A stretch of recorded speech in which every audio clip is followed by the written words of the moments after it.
Xin chào tất cả mọi người nhé.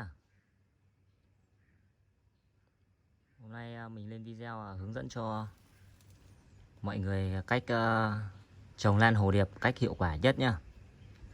Và trồng sao cho rễ nhanh phát triển, không thối rễ, không héo tóp lá. Đấy.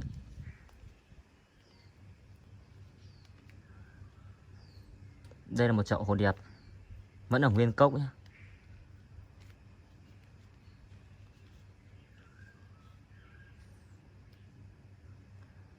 Và bây giờ sẽ bắt đầu gỡ bỏ cái rêu của nó ở đây ra.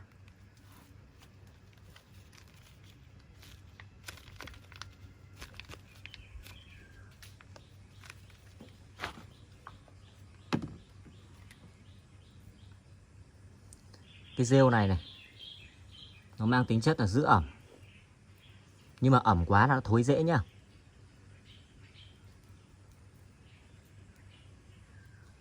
Bộ rễ này thì vẫn chưa phải hoàn toàn hỏng nhá, mà nó còn đâm ra đầu rễ xanh mới này. Và bây giờ chúng ta sẽ lấy hết những cái rêu ở đây ra, chúng ta sẽ trồng nó lại.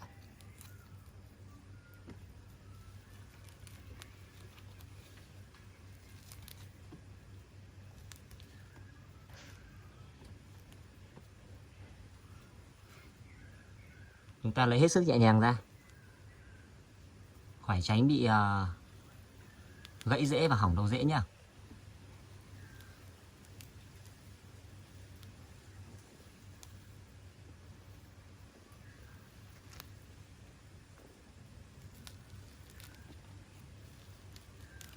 Cái rêu này rất giữ ẩm. Một tuần chúng ta không tưới nó vẫn cứ ẩm nhá. Nên mọi người mà trồng cái loại rêu dớn này thì mọi người hạn chế tưới thôi.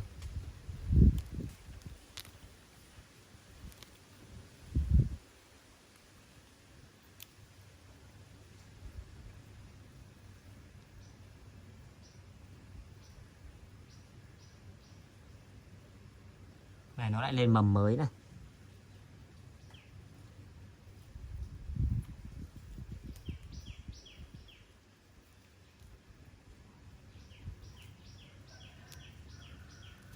Chúng ta lấy hết sức cẩn thận nhá. Tàn đầu rễ mới này.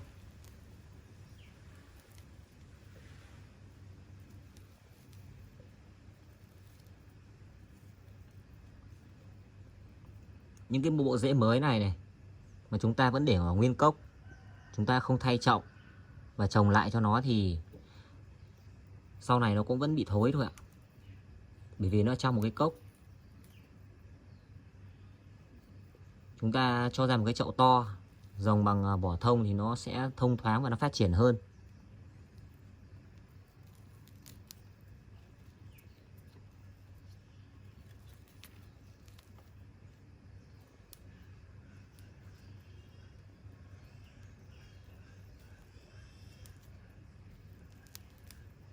Rễ nó bám rất nhiều này.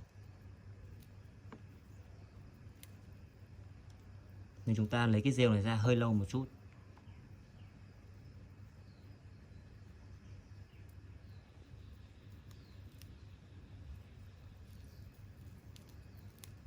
Mọi người vào xem thì nhớ like và đăng ký kênh ủng hộ em nhé.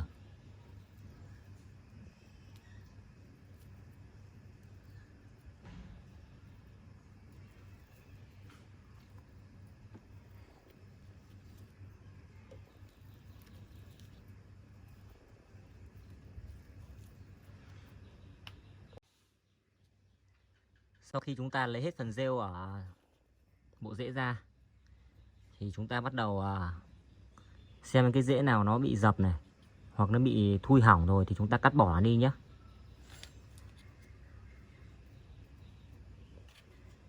Như cái lá này chúng ta cũng bỏ đi luôn.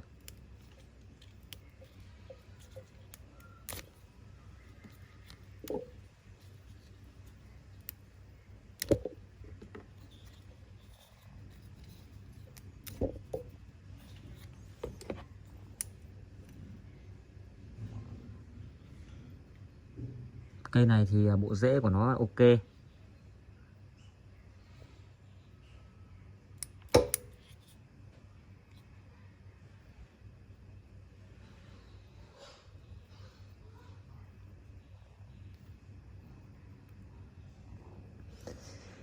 Những cái rễ xanh là nó vẫn sống nhá. Còn những cái rễ vàng này là nó bắt đầu nó sắp hỏng rồi.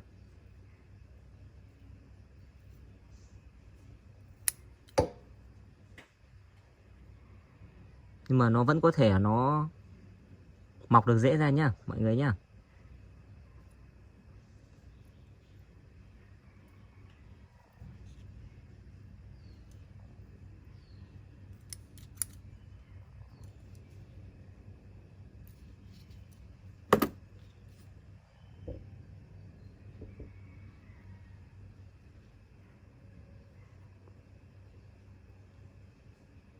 Đây này.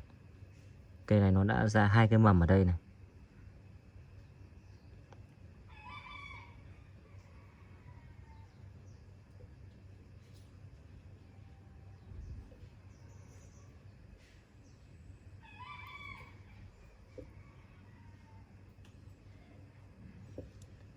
Và bây giờ chúng ta sẽ tiến hành trồng nó.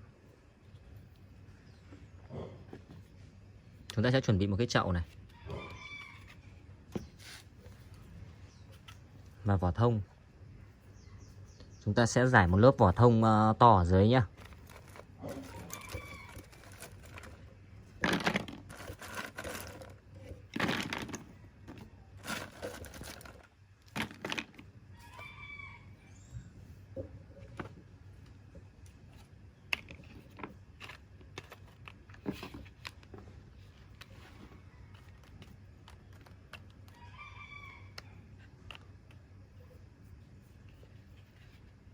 Chúng ta sẽ rải một lớp vỏ thông to ở dưới.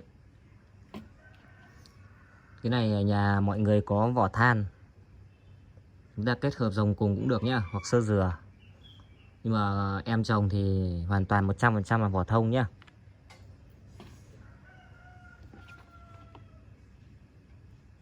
Rồi chúng ta sẽ cho nó vào đây. Chúng ta trồng làm sao để cho cân đối chậu nhá. Và bây giờ chúng ta sẽ cho lớp vỏ thông nhỏ lên trên.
Mà chúng ta đã trồng xong, chúng ta nên nhớ này, trồng để cái gốc nó cách lên mặt chậu khoảng 3 phân đổ lên nhá.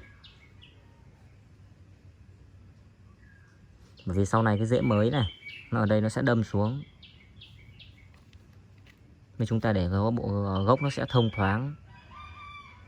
Ở đây nó sẽ ra 2 cái mầm đây này,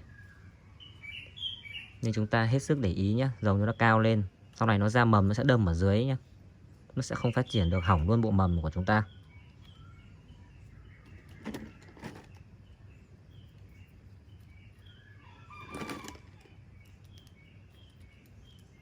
Và chúng ta trồng xong Chúng ta sẽ tưới nước giữ ẩm đều hàng ngày, sáng và tối, ngày tưới 2 lần. Tránh ánh nắng trực tiếp nhé. Tránh ánh nắng trực tiếp. Chúng ta để vào nơi râm mát này, có lưới tre nhá.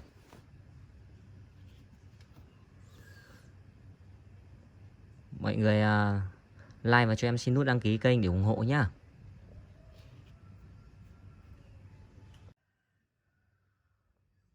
Video đến đây là hết nhá. Em xin chào tất cả mọi người.